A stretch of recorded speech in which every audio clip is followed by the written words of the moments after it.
Mais non, mais c'est demain, calme-toi, ça va. Demain, peut-être quoi? Mais attention. Oui, c'est pas grave. C'est rien? C'est pas grave. Ça empêche de s'appeler, je suis là, tu vois, je te répète parce que c'est pas trop point. Et ça va, en même temps. C'est allons, là, hier, la série nous a fait boire tout. Il a plus haut que nous faire faire. Je suis pas sérieuse, metteur en scène. Je dois reconnaître que j'ai picolé. Regarde le discretos derrière moi, il y a des gens. Mais non, il a fait un peu. Regarde! C'est un public ça! Oh putain, il a raison! Oh putain, il y a des gens! Oui, il a raison! Qu'est-ce qu'on est ici? On n'est pas plein! Mais non, Pourquoi vous êtes là? On n'est pas monsieur, pourquoi vous êtes là? Il est 2h. Et Et alors, il a dit on joue le 28 à 15h. Attends, on va leur demander. Mais pourquoi vous êtes là? Madame, vous pouvez nous dire pourquoi vous êtes là? Théo, pourquoi? Oh, c'est quoi ça? Pourquoi il dit feu carpadon là? Moi je veux pas jouer dans des conditions comme ça. Je veux pas me faire insulter. Non mais Théo, on se détend là! Ok, moi je propose qu'on fasse ça. Là, on a rien foutu de la vie. Comment on va faire ça? Je sais pas. Il faut qu'on aille chercher les... Bon, puisque vous êtes là, on veut bien jouer, mais à une condition, hein, que vous éteignez vos portables, sinon ça ne fera pas. Merci.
Soupirer, hélas, au milieu de ma joie. Est-ce du regret, dites-moi, de m'avoir fait heureux? Et vous repentez-vous de cet engagement que les feux ont pu vous contraindre? Non, Valère, je ne puis me repentir de tout ce que j'ai fait pour vous. Je m'y sens entraînée par une trop douce puissance. Et je n'ai pas même la force de souhaiter que les choses ne fussent pas. Mais à vous dire vrai, le succès me donne de l'inquiétude. Et j'ai bien peur de vous aimer bien plus que je ne devrais. Et que vous me craindre, Élise, dans les bontés que vous avez pour moi. Mais là, 100 choses à la fois. L'emportement d'un père, les reproches d'une famille, les censures du monde. Mais par-dessus tout, Valère, les changements de votre cœur, cette froideur criminelle dont ceux de votre sexe fait le plus souvent les témoignages trop ardents d'une innocente amour. Ne me faites pas ce tort de juger de moi par les autres. Soupçonnez-moi de tout, Élise, plutôt que de manquer à ce que je vous dois. Je vous aime trop pour cela. Mon amour pour vous durera autant que ma vie. Voilà, chacun tient le même discours. Tous les hommes sont semblables par les paroles. Ce n'est que les actions qui les découvrent différents. Puisque les seules actions font connaître ce que nous sommes, attendez donc à juger de mon cœur par elles. Ne me cherchez point les crimes dans les injustes craintes d'une fâcheuse prévoyance. Ne m'assassinez point, je vous prie, par les sensibles coups d'un soupçon outrageux, et donnez-moi le temps de vous convaincre par 1000 et 1000 preuves de l'honnêteté de mes faits. Hélas qu'avec facilité on se laisse persuader par les personnes que l'on aime. Je tiens votre cœur incapable de m'accuser. Je pense que vous m'aimez d'un véritable amour, et que vous me serez fidèle. Je n'en veux point du tout douter. Et je retranche mon chagrin aux appréhensions du blâme que l'on pourra me donner. Pourquoi cette attitude? Je n'aurai rien à craindre si tout le monde vous voyait des yeux dont je vous vois. Mon cœur pour sa défense, à tout votre mérite, appuyé du secours d'une reconnaissance que le ciel m'engage envers vous. Je me représente à toute heure ce péril étonnant qui commença à nous offrir au regard l'un de l'autre.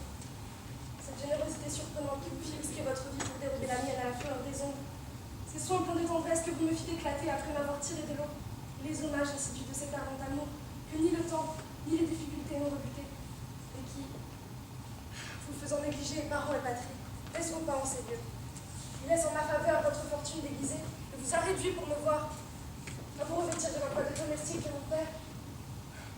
Tout cela fait chez moi sans doute un merveilleux effet. Ils ont assez, à mes yeux, pour me justifier l'engagement que j'ai pu consentir. Mais ce n'est pas assez peut-être pour me justifier aux autres. J'ai peur que l'on entre dans mes sentiments.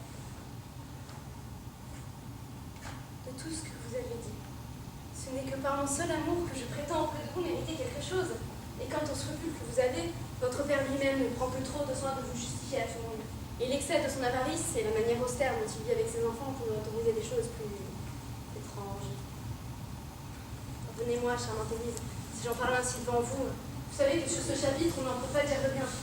Mais enfin, si je puis, comme je l'espère, retrouver mes parents, nous n'aurons pas de peine à nous rendre favorables. J'en attends des nouvelles avec impatience, et j'en irai chercher moi-même si elles tardent à venir. Ah bah l'air de bouger d'ici, je vous prie. Et songez à bien mettre dans l'esprit de mon père. Vous voyez comme je m'y prends, et les adroites complaisances qu'il m'a fallu mettre en usage pour m'introduire à son service. Sous quel masque de sympathie et de rapport de sentiments je me déguise pour lui plaire. Et quel personnage je joue tous les jours avec lui afin d'acquérir sa tendresse. Je fais des progrès admirables. Et j'éprouve que pour gagner les hommes, il n'est point de meilleure voie que de se parer à leurs yeux dans leurs inclinations, que de donner dans leurs maximes, encenser leurs défauts, et applaudir à ce qu'ils font. On n'a que faire d'avoir peur de trop charger la complaisance. Et la manière dont on les joue a beau être visible, les plus fins toujours sont de grands dupes du côté des flatteurs. Et il n'y a rien de si impertinent et de si ridicule qu'on ne fasse avaler lorsque la saison amour. Le métier souffre un peu au métier. Mais quand on a dans les hommes, on bien s'ajuster à eux, et puisqu'on ne saurait les gagner que par là, ce n'est pas la faute de ceux qui flattent, mais de ceux qui veulent être flattés. Mais que tâchez-vous aussi à gagner l'appui de mon frère en cas que la servante s'avise de révéler notre secret? On ne peut pas ménager l'un et l'autre. Et l'esprit du père et celui du fils sont deux choses si opposées qu'il est difficile d'accommoder ces deux confidences ensemble. Mais vous, de votre part, agissez auprès de votre frère. Servez-vous de l'amitié qui est entre vous pour le jeter dans les airs. Eh bien, je me retire. Prenez ce temps pour lui parler. Mais ne lui découvrez de notre affaire que ce que vous jugerez à propos. Je sais si j'aurai la force de lui faire cette confidence. Ah, ma sœur, je suis bien aise de vous trouver seule. Et je voulais vous parler pour m'ouvrir à vous d'un secret.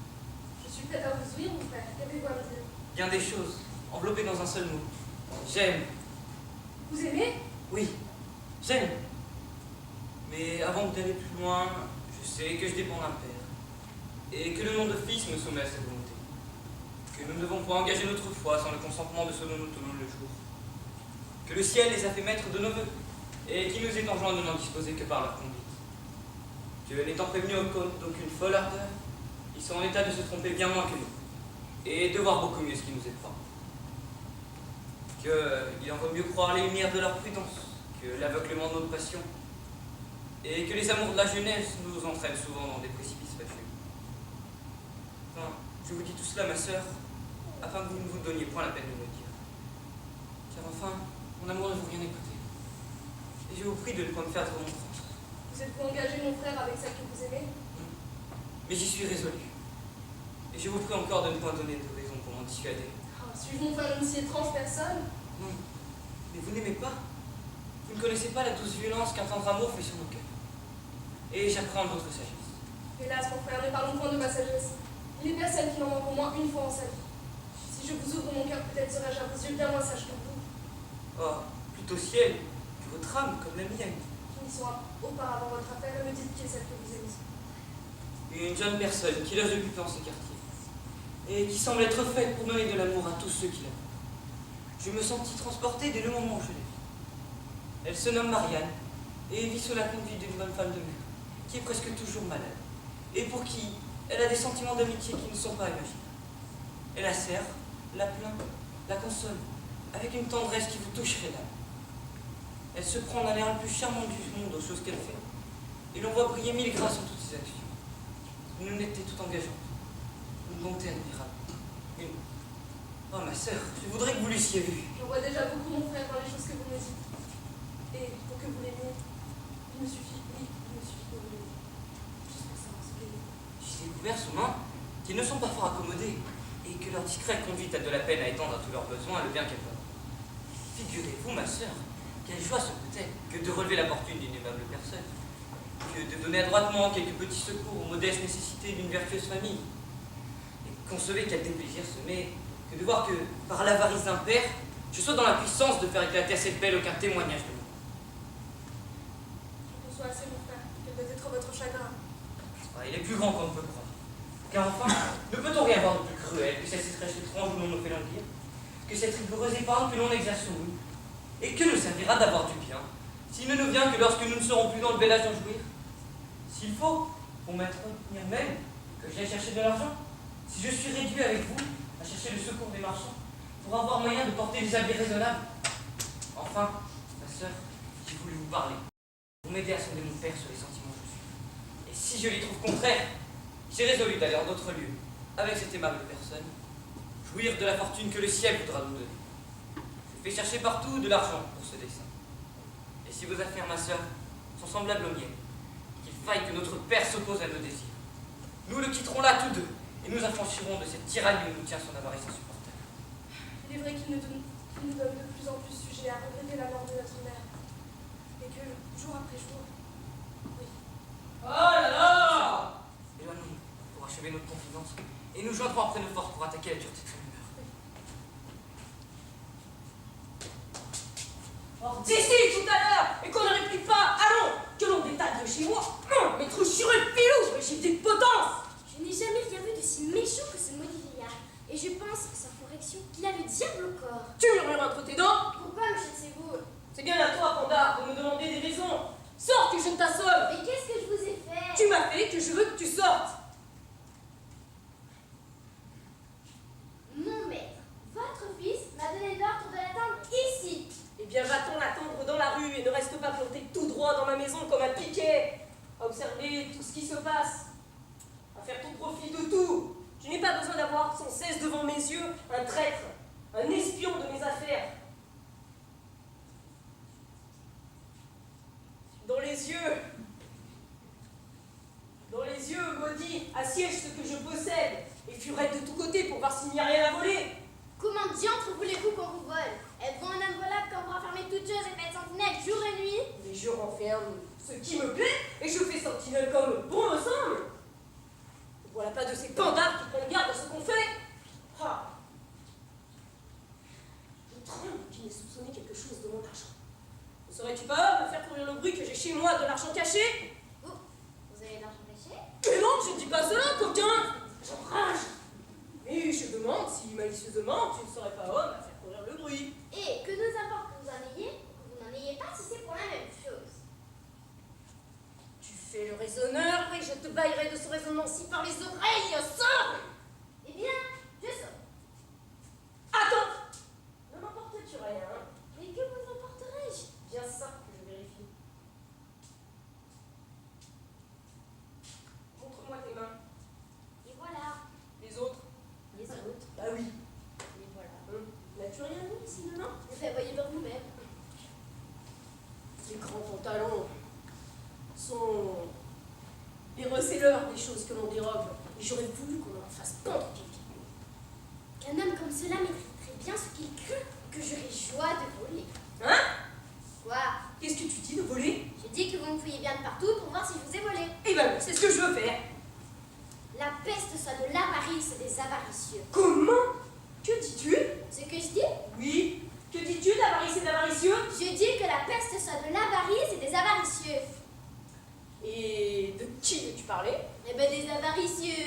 Et qui sont-ils, ces avaricieux? Des vilains et des lâches. Et à qui est-ce que tu parles quand tu dis cela? Mais de quoi vous mettez-vous en peine? Et je me mets en peine de ce qu'il faut. Vous croyez que je parlais de vous? Je crois ce que je crois. Et je veux que tu me répondes. Et que tu me dises à qui tu t'adresses quand tu dis cela. Je parle à mon bonnet. Oui, je pourrais bien te chercher des ennuis. Sors. Mais je ne nomme personne. M'empêcherez-vous de maudire les avaricieux? Non, mais je t'empêcherai de jaser et d'être un insolent. Mais je ne nomme personne. Je te rosserai si tu parles. Qui c'est son morveux? Qui c'est vous? Te tairas-tu? Oui, Ah.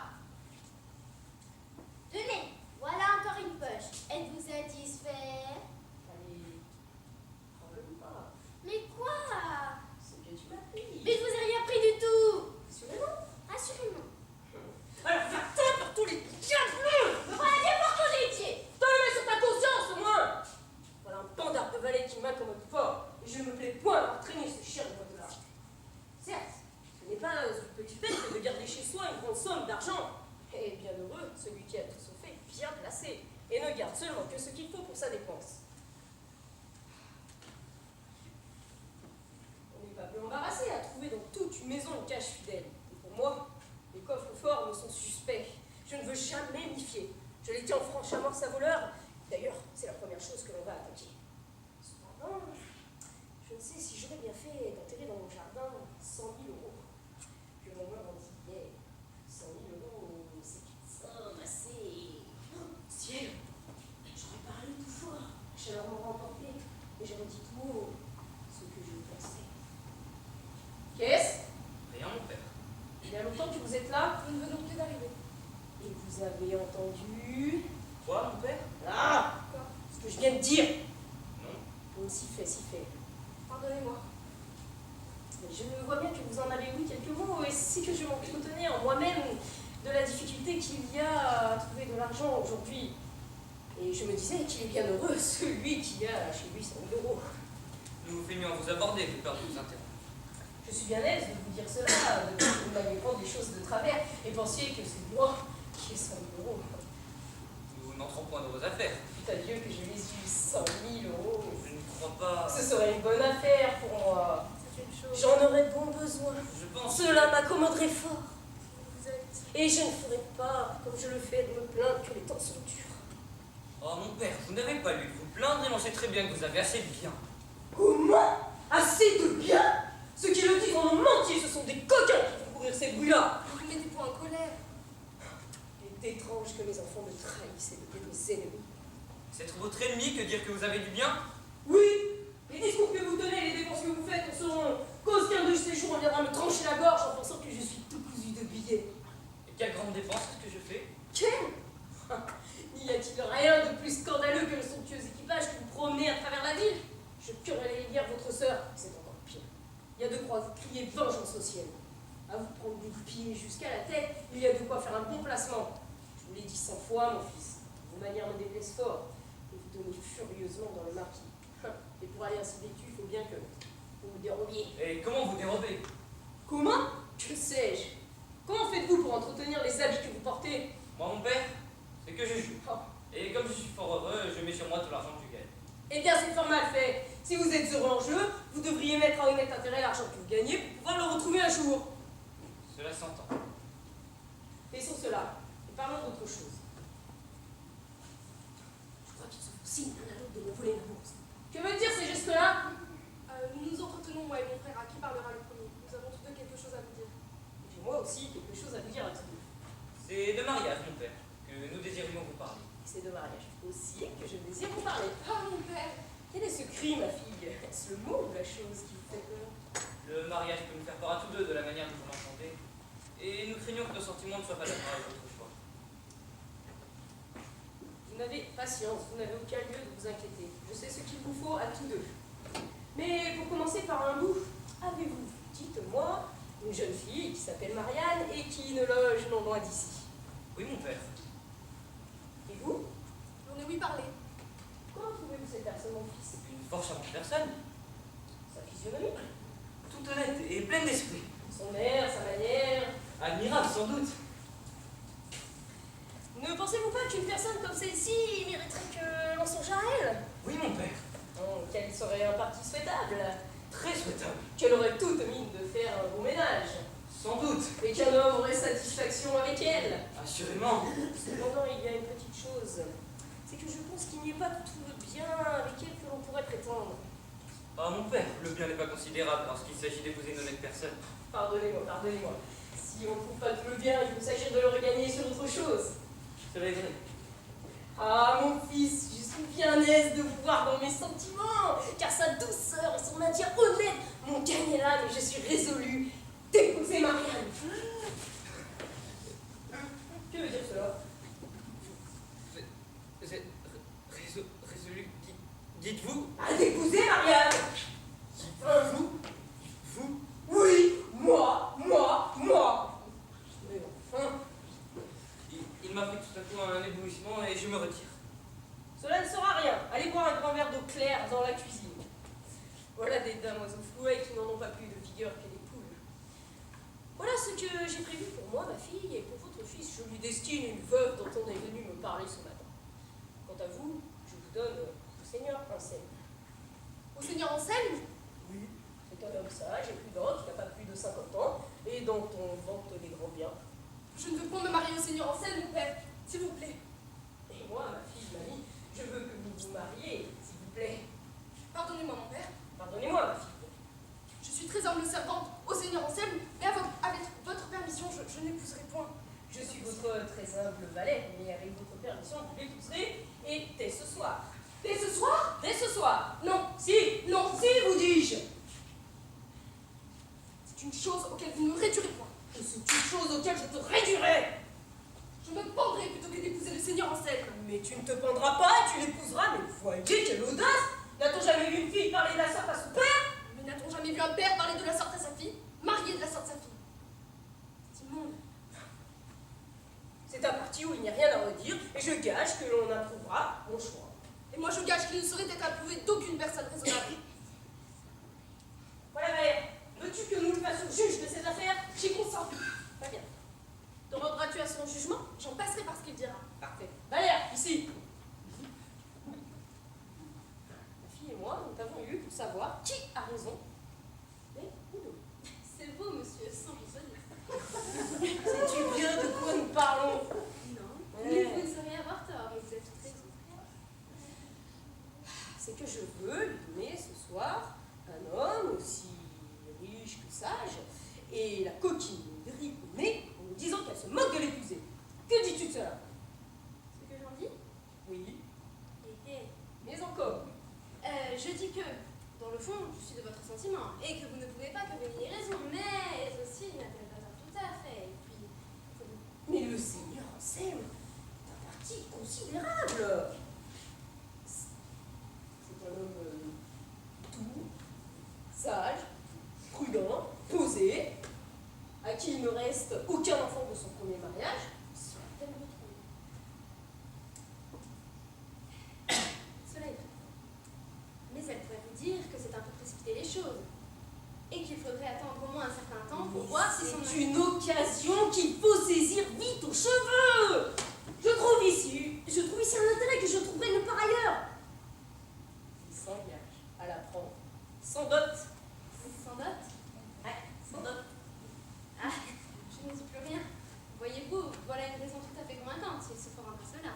C'est pour moi une part considérable. Assurément, cela ne reçoit point de contradiction. Il est vrai que votre fille vous représente que le mariage est une plus grande affaire que ce que l'on peut croire, qu'il y va d'être heureux ou malheureux toute sa vie, et qu'un engagement qui doit durer jusqu'à la mort ne se doit jamais prendre qu'avec de grandes précautions. Sans dot. Vous avez raison.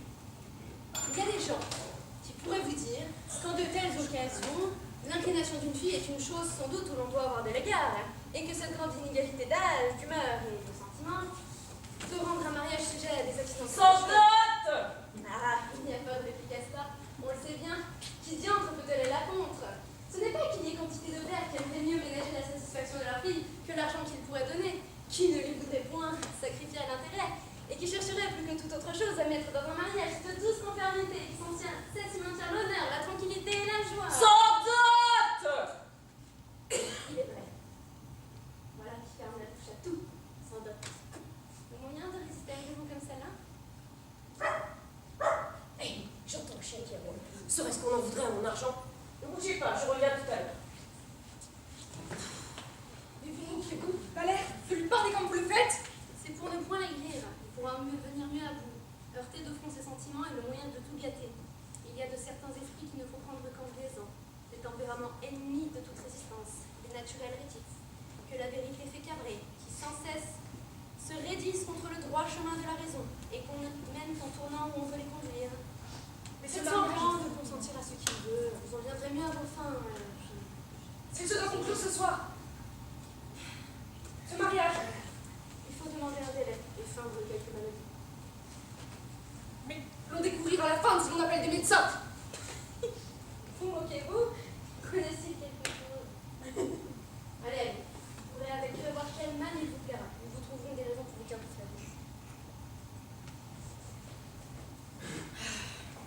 Cela n'est rien, Dieu merci. Enfin, notre dernier recours.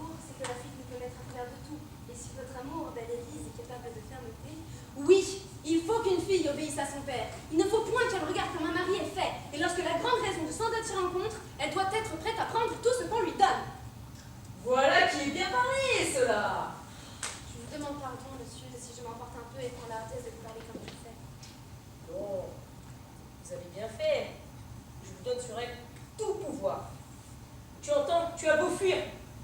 Je lui donne le pouvoir que le ciel m'a donné sur toi. Et j'entends que tu fasses tout ce qu'il te dira. Après cela, résistez à mes remontrances. Monsieur, je vais la suivre pour lui continuer les leçons que je faisais. Certes, tu m'obligeras. Il est bon de lui tenir un peu l'abri de haute. Oui, tu as raison. Ne vous mettez pas en peine, je Fais. crois que j'en viendrai à vous. Fais. Je m'en vais faire un petit tour en ville et reviens tout à l'heure. Oui, l'argent est plus précieux que toutes les choses du monde. Et vous devriez rendre grâce au ciel de l'honnête homme de père qu'il vous a donné. Il sait ce que c'est de vivre. Lorsqu'on s'offre de prendre une fille sans dot, on ne doit point regarder plus avant. Tout est renfermé là-dedans. Et sans dot, c'est un lieu de beauté, de jeunesse, de naissance, d'honneur, de sagesse et de probité. Ah, le brave garçon. Le voilà parler comme un oracle. Ah, quel bonheur pour un domestique de la sorte.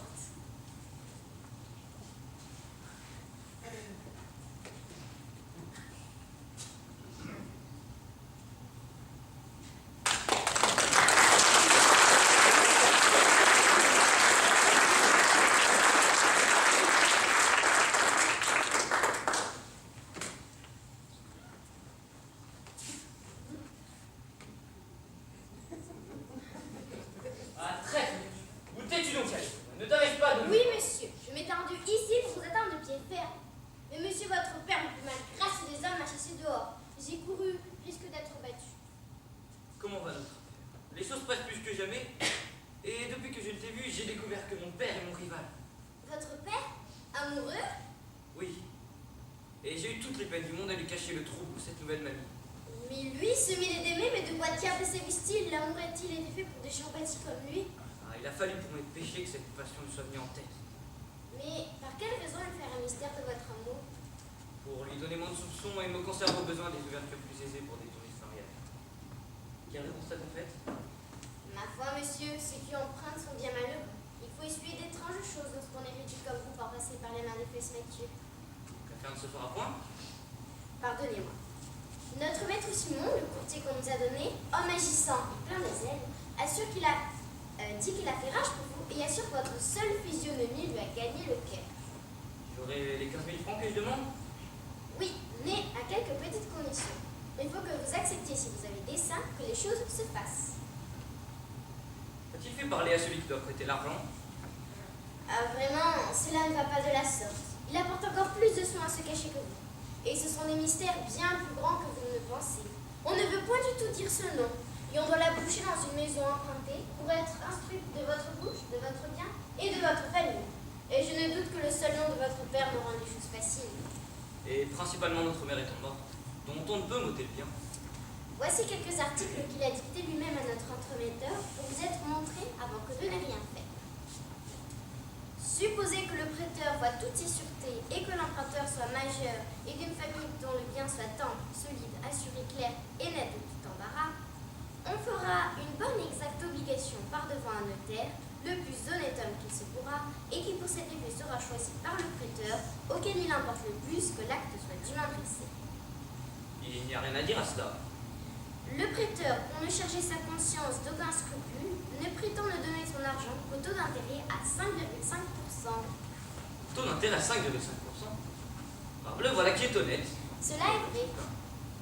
Mais comme le dit prêteur n'a pas chez lui la somme dont il est question, et que pour faire plaisir à l'emprunteur, il contraint lui-même de l'emprunter d'un autre sur le pied du taux d'intérêt à 20%, il conviendra que le dit premier prêteur paie cet intérêt sans préjudice du reste, attendu que ce n'est que pour l'obliger que le dit prêteur s'engage à cet emprunt. Comment diable? Quel voleur? Quel escroc est-ce là? C'est taux d'intérêt à 25%? Des 15 000 euros qu'on demande, le prêteur ne pourra compter en argent que 12 000 euros. Et pour les 3 000 restants, il faudra que l'emprunteur prenne les hardes, nippes et bijoux dont s'ensuit le mémoire, et que le dit prêteur a mis de bonne foi au plus modique prix qui lui a été possible. Et que veut dire cela? Écoutez le mémoire. Premièrement, un lit de 4 points de long cri appliqué fort proprement sur un drap de couleur d'olive, avec 6 chaises et la courte pointe de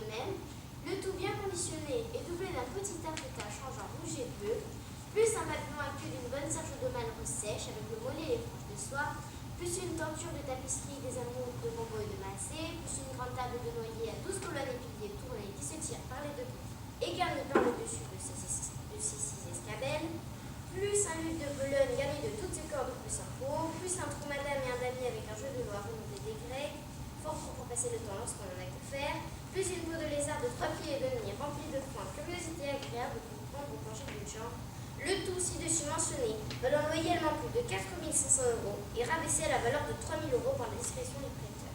Et que la peste l'étouffe avec sa discrétion. Le traître, le bourreau qu'il est. N'a-t-on jamais parlé d'une usure semblable?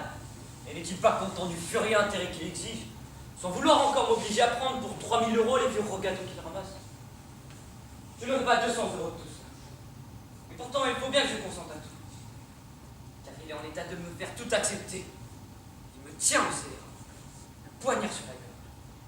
Je vous vois, monsieur, ne vous en déplaise, dans le chemin que tenait justement Panurge au Seriné, achetant cher, pendant que vous marchez, et mangeant son blé en herbe. Et que veux-tu que j'y fasse? Voilà, les jeunes gens sont réduits par la maudite avarice des pères. Et l'on s'étonne après qu'ils veuillent qu'ils meurent. Donne-moi un peu ce mémoire que je le vois encore.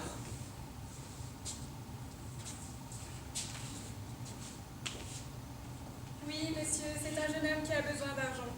Et ses affaires le pressent d'en trouver. Il en passera par tout ce que vous en prescrivez. Oui, mais n'y a-t-il aucun risque, maître Simon? Et savez-vous bien le nom, la famille et les biens de celui pour qui vous parlez? Non, je ne puis pas bien vous instruire à fond. Et ce n'est que par aventure que l'on m'a adressé à lui. Mais vous serez de toutes choses éclaircies par lui-même, et son homme m'a assuré que vous serez content dès que vous le connaîtrez. Tout ce que je peux vous dire, c'est que sa famille est fort riche, qu'il n'a plus de mère déjà, et qu'il s'obligera, si vous voulez, que son père mourra avant qu'il soit 8 mois. C'est quelque chose, qu'est-ce que cela? Voyez-vous, maître Simon, la charité, quelquefois, nous oblige à faire plaisir aux gens lorsque nous pouvons. Cela s'entend. Que veut-il ceci? Notre maître Simon qui parle à votre père? Il aurait compris qui je suis. Et serais-tu pour nous trahir? Ah ah! Vous êtes bien pressé. Qui vous a dit que c'était Séon? Ce n'est pas moi, monsieur, qui aurait découvert votre nom et votre logis. Mais, à mon avis, il n'y a pas de grand mal à cela. Ce sont des personnes discrètes, et vous pouvez ici vous expliquer ensemble. Comment? Monsieur est la personne qui vous a emprunté les 15 000 € dont je vous ai parlé. Comment c'est toi, Pandare, qui t'abandonne à ces coupables extrémités? Comment, mon père? C'est vous qui vous portez à ces honteuses actions? C'est toi qui te veux te ruiner par des emprunts si condamnables? C'est vous qui cherchez à vous enrichir par des usures si criminelles? Tu viens après cela te présenter devant moi? Osez-vous bien, après cela, vous présenter aux yeux du monde? N'as-tu pas honte de te précipiter dans ces débauches-là et de faire une honteuse dissipation du bien que tes parents t'ont amassé avec tant de sueur? Ne rougissez-vous point de sacrifier votre condition par les commerces que vous faites? De sacrifier gloire et famille, au désir insatiable d'entasser écu sur écu, et de renchérir sur les plus infâmes subtilités que n'aient jamais trouvées les plus célèbres usuriers? Ôte-toi de ma vue, te dis-je, ôte-toi de ma vue! Qui est le plus criminel à votre avis? Que celui qui achète un argent dont il a besoin, ou bien celui qui vole un argent dont il n'a que faire? Retire-toi, te dis-je, et ne m'échauffe pas les oreilles! Je ne suis pas malheureux de cette histoire, et il m'est avis de garder l'œil sur tout ce qu'il va faire. Monsieur, Revenez plus tard. Je m'en vais faire un petit tour à mon argent. L'aventure est tout à fait drôle. Faut bien qu'il y ait quelque part un ample magasin de Havre, car nous n'avons rien reconnu aux mémoires que nous avons. mais c'est toi mon pauvre la pêche. Que devient cette rencontre? Mais c'est toi, cousine, d'où viens-tu? Ce que je fais voir tout ailleurs. Montre maître d'affaires, me rendre serviable aux gens et profiter du mieux qu'il m'est possible des petits talents que je puisse avoir. Tu sais que dans ce monde il faut vivre d'adresse et que le ciel ne m'a donné d'autre don que l'intrigue et que l'industrie. As-tu quelque négoce avec le patron du logis? Oh, je traite pour lui quelques petites affaires dont j'espère une récompense. À ma foi, tu seras bien fine si tu en tires quelque chose. Il y a de certains services qui touchent merveilleusement. Je suis votre humble valet, mais tu ne connais pas encore le seigneur Harpagon. Le seigneur Harpagon est l'humain de tous les humains, le moins humain, le mortel de tous les mortels, le plus dur et le plus serré. Il n'y a point de service qui pousse sa reconnaissance jusqu'à nous faire ouvrir les mains. De la bienveillance en parole, de l'amitié, de l'estime, tant qu'il vous plaira. Mais d'argent, point d'affaire. Il n'y a rien de plus sec et de plus aride que ses bonnes grâces et ses caresses. Et donner, évidemment pour qui il attend l'aversion, et qu'il ne dit jamais je vous donne, mais je vous prête le bonjour. Mon Dieu, je suis de l'art de traire les hommes. J'ai le secret de chatouiller leur cœur, de m'ouvrir leur tendresse et de trouver les endroits par où ils sont sensibles.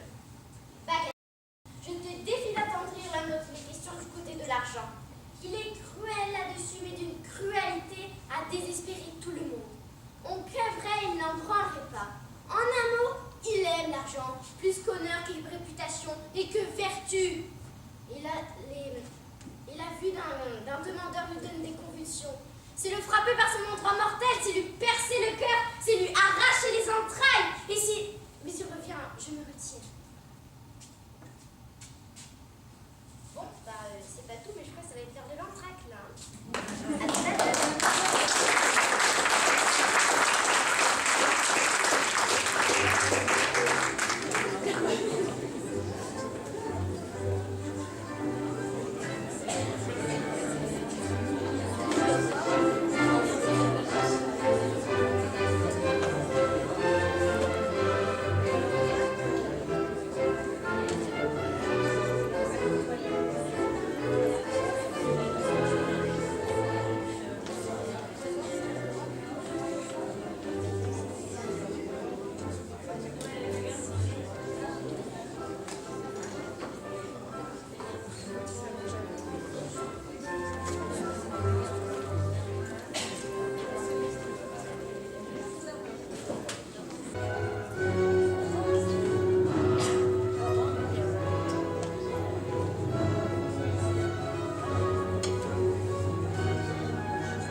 Allons, venez ça tous, que je règle à chacun son emploi.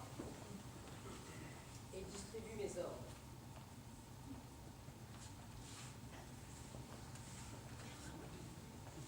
D'accord. Je vous vois les armes à la main. Je vous commets au soin de nettoyer partout dans la maison. Mais attention, prenez garde de ne point frotter les meubles trop fort de peur qu'ils ne s'usent.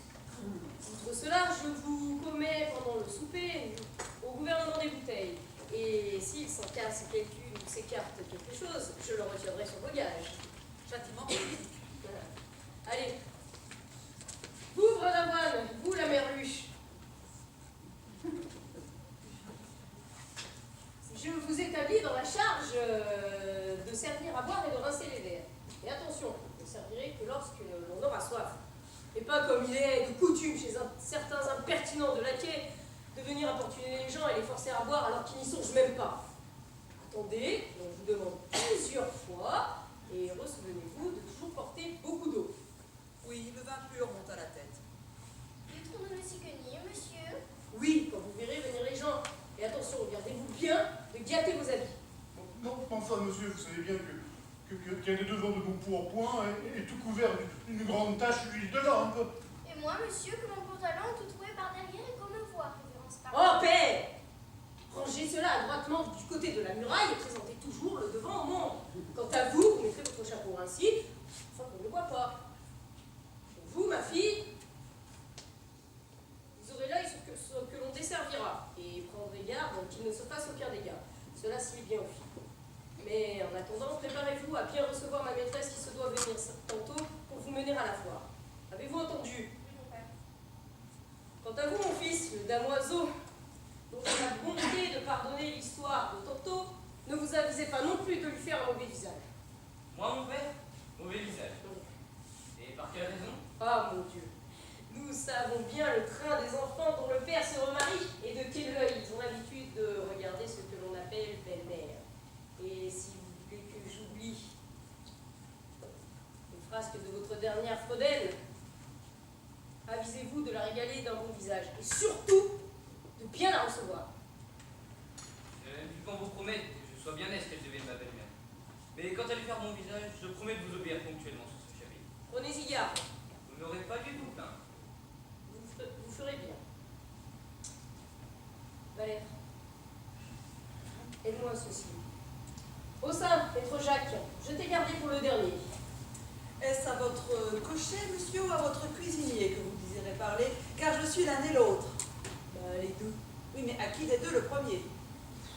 Le cuisinier. Attendez un instant. Mais quel diantre de cérémonie est cela?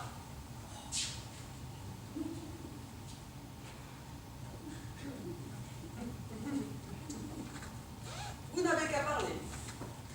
Je dois ce soir venir à souper. Grande merveille. Me feras-tu pas cher? Oui, si vous me donnez bien de l'argent. Ah! De l'argent! Ah! Toujours de l'argent! Il n'y a que ça à dire! De l'argent, de l'argent, de l'argent! On dirait qu'ils n'ont que ce mot à la bouche! De l'argent! Hein? C'est le répit de chevet, de l'argent! Je n'ai jamais vu de réponse si impertinente que celle-là. Voilà une belle merveille que de faire bonne chère avec bien de l'argent. C'est une chose la plus aisée du monde. Et il n'y a de si pauvre esprit qui n'en fit bien autant. Mais pour agir en habile homme, il faut parler de faire bonne chère avec peu d'argent. Bonne chère, avec peu d'argent. Oui. Par ma foi, monsieur l'intendant, vous nous obligerez de nous faire voir ce secret et de prendre mon office de cuisinier. Aussi bien vous menez-vous séant d'être le factoton. Ah, taisez-vous!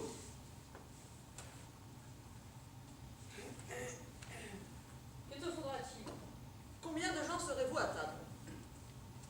8 ou 10, mais vous n'en retiendrons que 8. S'il y a à manger pour 8, il y en a pour 10. Cela s'entend.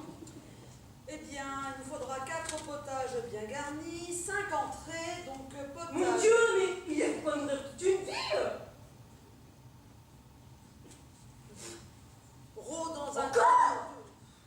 Entre mes... Mais tu veux manger tout mon bien? Est-ce que vous avez envie de faire crever tout le monde? Et monsieur a-t-il invité des gens pour les assassiner à force de mangeaille? Allez-vous-en lire un peu les préceptes de la santé et demandez aux médecins s'il n'y a rien de plus préjudiciable à l'homme que de manger avec excès. Il a raison. Apprenez, maître Jacques, vous et vos pareils, que c'est un coupe-gorge qu'une table remplie de trop de viande, que pour se bien montrer amis de ceux qu'on invite, qu'il faut que la frugalité règne dans les repas qu'on donne, et que, suivant le dire d'un ancien, il faut manger pour vivre et non pas vivre pour manger. Ah, bien que je t'embrasse. Voilà la plus belle sentence que j'ai entendue de ma vie. Oui. Il faut vivre pour manger et non manger pour... Non, comment est-ce que tu as dit? Qu'il faut manger pour vivre et non pas vivre pour manger. Tu entends? Quel est le grand homme qui a dit cela? Je ne me souviens pas maintenant de son nom. Rappelle-toi de me l'écrire pour que je le fasse graver en lettres d'or dans la salle au-dessus de ma cheminée. Je n'y manquerai pas. Et pour votre souper, vous n'aurez qu'à me laisser faire. Je réglerai tout cela comme il faut. Tant mieux, j'en aurai moins de peine. Il faudra de ces choses que l'on mange guère et qui rassasient d'abord. De bons haricots bien gras, des pâtés en pot bien garnis de marron. Heureux de vos chemins. Maintenant, maître Jacques, il faut préparer mon carrosse. Attendez, ceci s'adresse au cocher.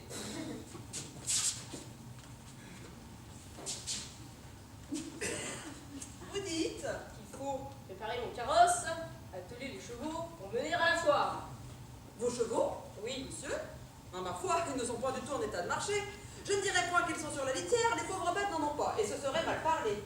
Mais vous leur faites observer des jeunes si austères que ce ne sont plus que des idées ou des fantômes, des façons de chevaux. voilà bien malade, ils ne font rien. Et pour ne faire rien, est-ce qu'il faut ne rien manger? Il leur vaudrait bien mieux, au contraire, les pauvres animaux, de travailler beaucoup et de manger d'eux-mêmes. Cela me fend le cœur quand je les vois ainsi exténués, car, voyez-vous, je me sens de la tendresse envers mes chevaux. Et il me semble que c'est moi quand je les vois ainsi pâtir. Et je m'ôte tous les jours des choses de la bouche pour eux. Et c'est d'être, monsieur, d'un naturel bien trop cruel que de n'avoir nulle pitié de son prochain. Oui, le travail ne sera pas grand, de les mener à la foire. Non, monsieur, je n'aurai pas le courage de le mener à l'état où ils sont, ni de leur donner des coups de fouet. Comment voulez-vous qu'ils traînent à 5 carrosses qu'ils ne peuvent se traîner eux-mêmes? Monsieur, j'obligerai le voisin militaire à se charger de les conduire. Aussi bien nous fera-t-il si besoin pour un peu de souper. Soit. J'aime mieux qu'il meure sous la main d'un autre que sous la mienne. Maître Jacques fait bien le raisonnable. Monsieur l'intendant veut bien... Monsieur, je ne saurais souffrir les flatteurs, et je vois que ce qu'il en fait, que ces perpétuels contrôles sur le pain, le vin, le bois, le sel et la chandelle à sa cour. J'enrage de cela, et je suis fâchée tous les jours quand j'entends ce qu'on me dit de vous. Car je me sens de la tendresse envers vous, en dépit que j'en ai. Et vous êtes, après mes chevaux, la personne que j'aime le plus. Ah, maître Jacques, pourrais-je savoir de vous ce que l'on dit de moi? Oui, si j'étais assurée que cela ne vous fâcha point. Non, point du tout. Allons, allons, je sais très bien que je vous mettrai en colère. Ce serait me faire plaisir que de me dire ce que l'on dit de moi. Monsieur, puisque vous voulez le savoir, je vous dirai franchement que l'on se moque partout de vous, que l'on nous jette de tous côtés sans brocard, et que l'on n'est pas plus ravi de vous tenir au cul et aux choses et de faire sans cesse des comptes de votre liaison.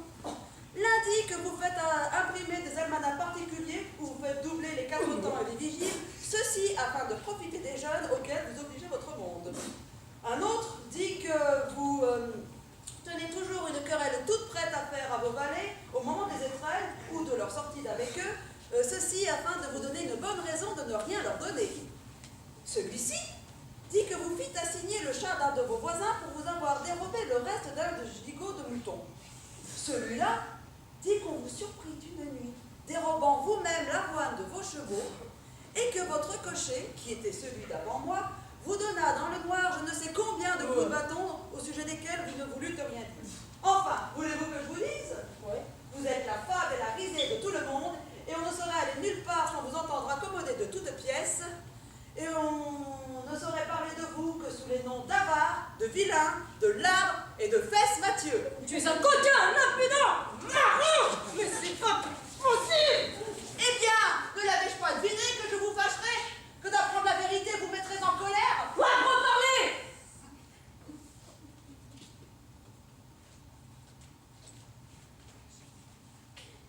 Est-ce que je puis voir, maître Jacques? Paye mal votre planche. Par ma foi, monsieur l'intendant, qui faites le nouveau venu là, ce ne sont point vos affaires. Riez de vos coups de bâton quand on vous en donnera, et ne venez point à rire des miens. Ah, monsieur, maître Jacques, ne vous fâchez pas, je vous en prie. Il file doux. Je veux faire le brave, et s'il est assez sourd pour me craindre, le frotter quelque peu. Sachez, monsieur le rieur, que je ne ris pas, moi, et que si vous m'échauffez la tête, je vous ferai rire d'une toute autre façon. Et doucement. Quoi, doucement, il ne me plaît pas, moi. Passe. Vous êtes un impertinent. Monsieur maître Jacques. Il n'y a pas de monsieur maître Jacques pour un double tel que vous. Si j'avais un bâton, je vous rosserais l'importance. Comment un bâton? Et je ne parlais pas de ceci. Savez-vous bien, monsieur le fac, que je suis homme à brosser vous-même? Je n'en... Vous n'êtes pour tout potage qu'un paquin de cuisinier? Je le sais bien. Et que vous ne me connaissez pas encore? Pardonnez-moi. Vous me rasserez, dites-vous! Je le disais en Eh railleur. bien, moi, je ne prends point de goût à votre raillerie! Apprenez que vous êtes un mauvais railleur!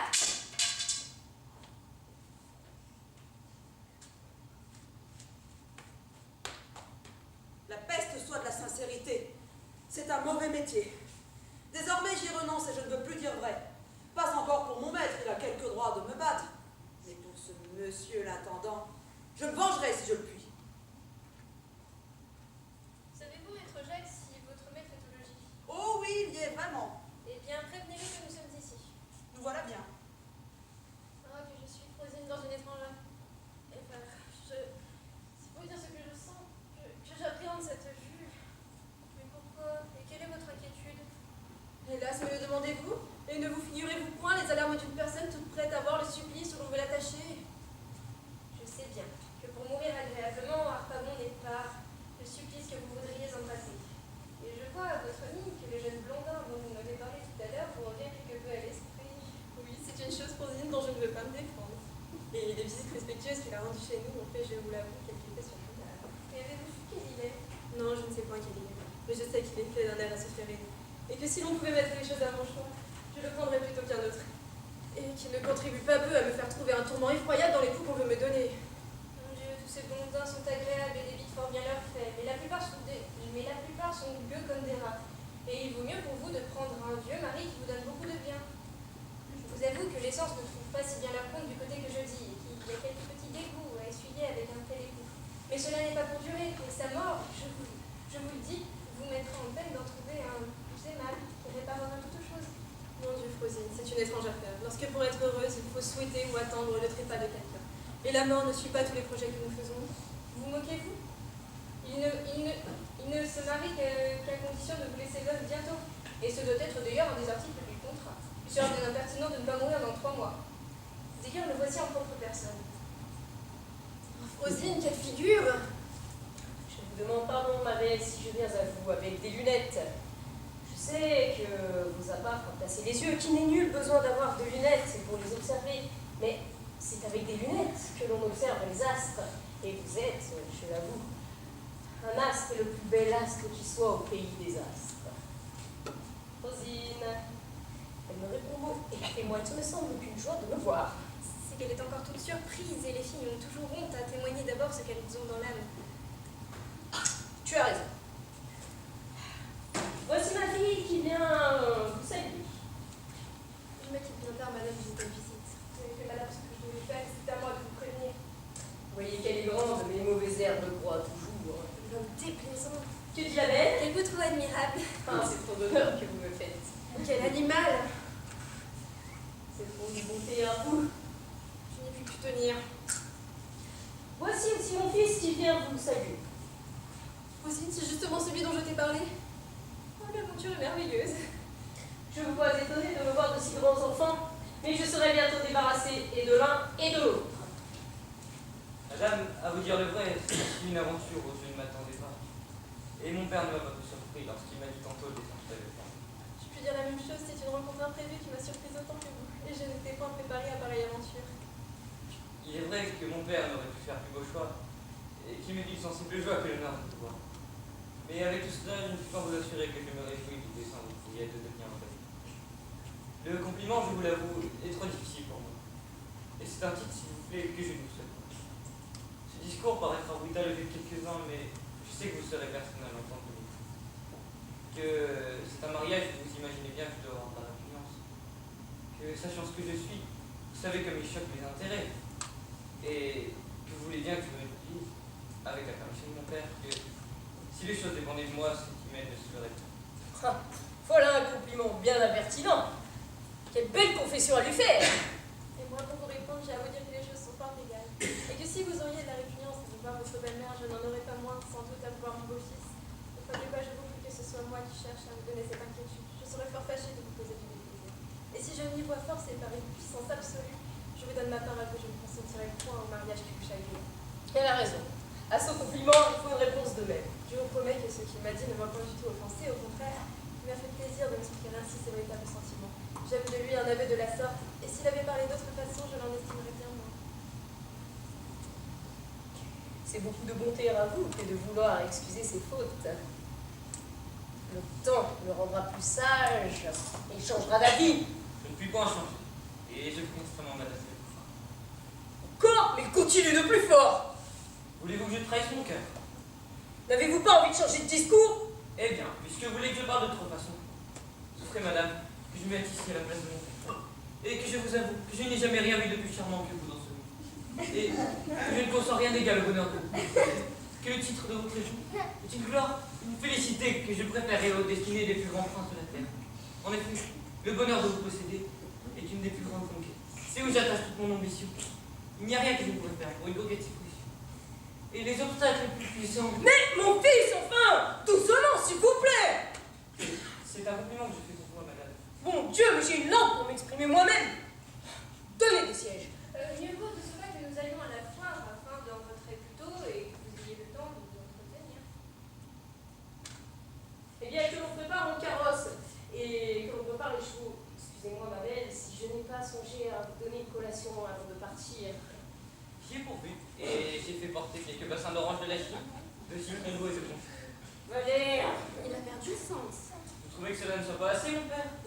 Madame aura la bonté d'excuser cela, s'il lui plaît. C'est une chose qui n'était pas nécessaire. Avez-vous jamais vu diamant plus vif que celui que vous voyez que mon père a au doigt? Il est vrai qu'il brille beaucoup. Il faut que vous le voyez de plus près. Il est fort beau, sans doute, et jette quantité de feu. Mais il est en de trop belles mains. C'est un présent que mon père vous a fait. Moi? Mais bien, me fait-il de vous le faire accepter? Je ne veux point. Mon père, est-il bien vrai que vous voulez que madame le garde pour l'amour de vous? Comment?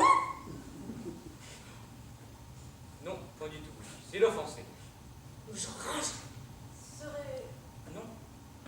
Peste-toi! de grâce. Le voilà qui se scandalise de votre refus. Bourreau tué! Et vous voyez qu'il se désespère. Coquin! Madame, vous êtes cause que mon père me querelle. Vous le ferez tomber malade. De grâce, madame, ne résistez point davantage. Mon Dieu, gardez la barre puisque monsieur le veut. On ne peut pas vous mettre en colère, je la garde maintenant. Je prendrai un autre temps pour vous la rendre. Monsieur, il y a là un homme qui vous demande. Eh, dites-lui que je suis empêché. Ils reviennent tout à l'heure. Il dit qu'il vous apporte de l'argent. Je viens.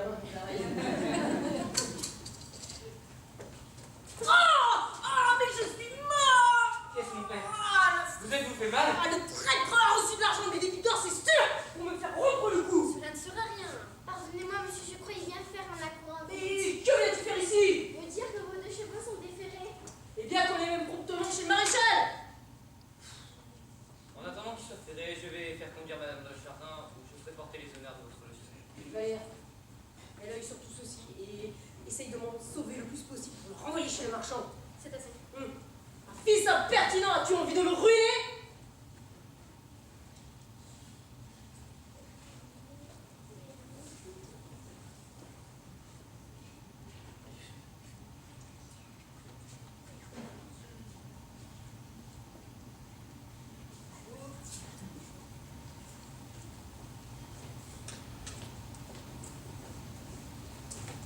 Pour des raisons budgétaires, mais surtout à cause d'un metteur en scène irresponsable et inculte, et d'une compagnie de bras cassés,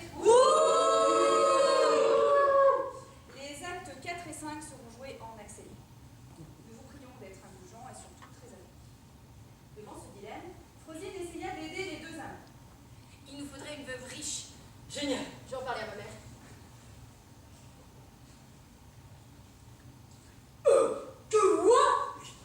Voyant l'épreuve d'amour de Marianne et Cléante, Harpagon décide de jouer un tour à son fils et lui demande faussement. Je te file Marianne si tu veux. Cléante saute de joie et tombe dans le piège. Yes! Ouais, combien? 100 000 euros. Que quoi? Cela part en dispute. Mais Jacques tente de les réconcilier par le mensonge. Ton père accepte de te céder Marianne. Ton fils renonce à Marianne.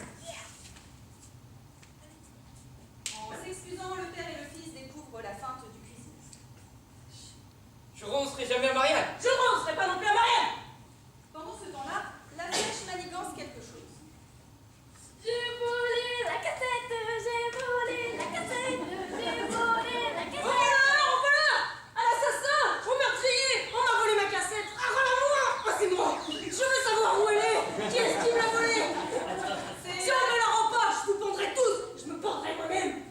C'est là que le commissaire arrive. James Fix, inspecteur de police, pour vos services. 100 000 euros! Dites donc, il vous a sacrément dépouillé, hein. Malheureusement pour Maître Jacques, il arrive au mauvais moment et tente de sauver sa peau en accusant Valère. C'est lui! Moi? Mais tu déconnes!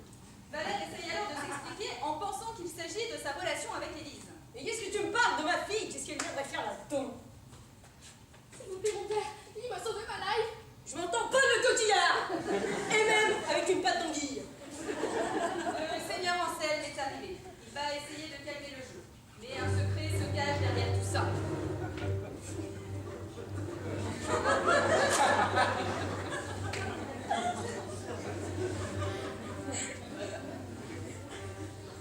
Écoutez, je suis votre père encore.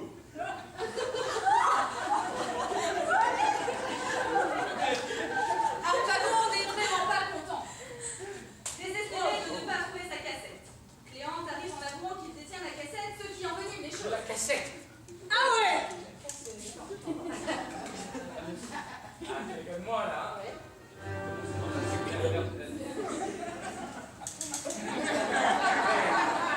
On commence alors une bagarre sans merci. Ouais, je vais sur Cléante. Je vais sur Cléante. Oh, ma cassette! Oh, moi, Marianne! Tiens!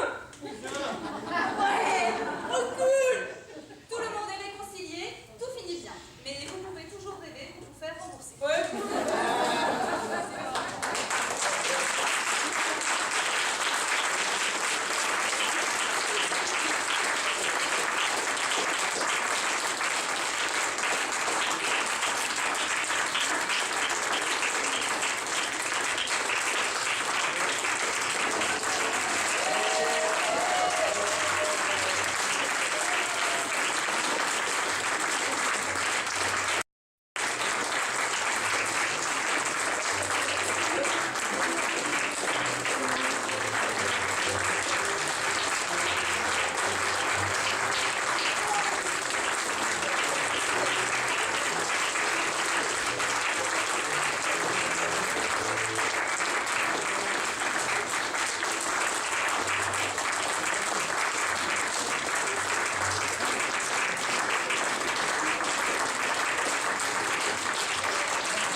mal de liens avec Lazare, le vrai. Donc j'espère que ça vous a plu, parce que ça reprend beaucoup de travail pour les comédiens amateurs que nous sommes. Donc il faut les applaudir, je pense, encore une fois, parce que...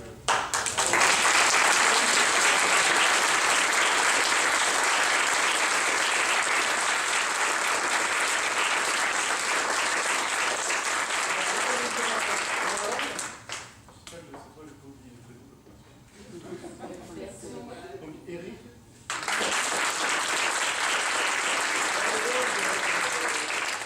Dark Hansen, Dark Vador. Dark Hansen. Vador Hansen.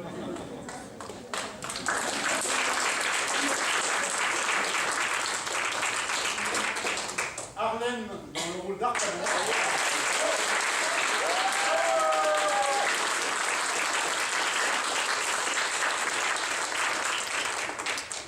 Lucille dans le rôle de la flèche.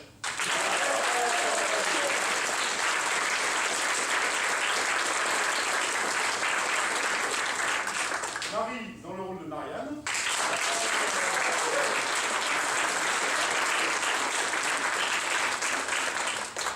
Marianne.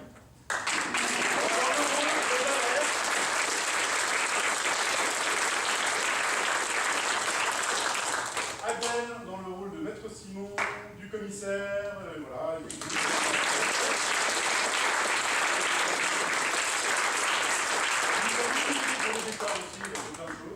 Owen. Marie aussi, bien sûr. Marie aussi,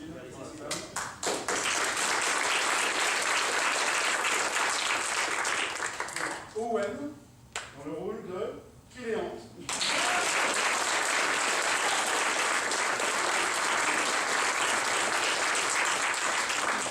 Alors, Audrey, tu faisais quoi, un cuisinier ou un cocher? Je suis l'un et l'autre.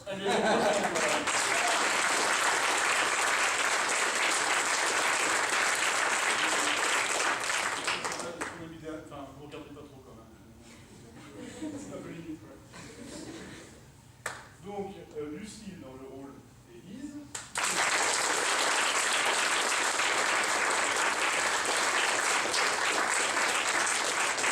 Anne-Marie pour Yann-Claude.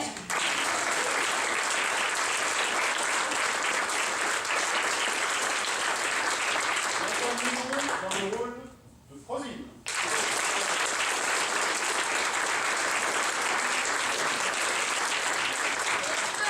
Dans le rôle du commissaire, et aussi vous avez vu le magnifique t-shirt qui le voulait, qui lui allait très bien tout à l'heure. Le bras d'avoir.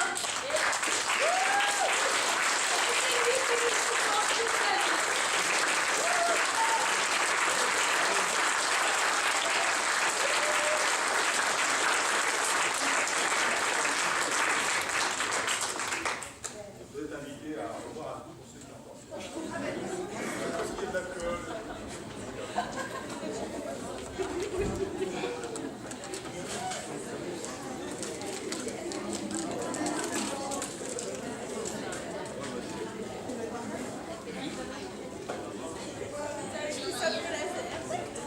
Les 10 petits nègres. T'inquiète pas, Christy. T'as trouvé tes clés? Où sont mes clés? Où sont mes clés? Pour un papier. Pour un papier, ton maman. C'est pas loin, ton maman. Moi, quand même, moi. Ouais, c'est ça. Moi, je fais du Bah, stop. moi, j'ai venu jusqu'au bout de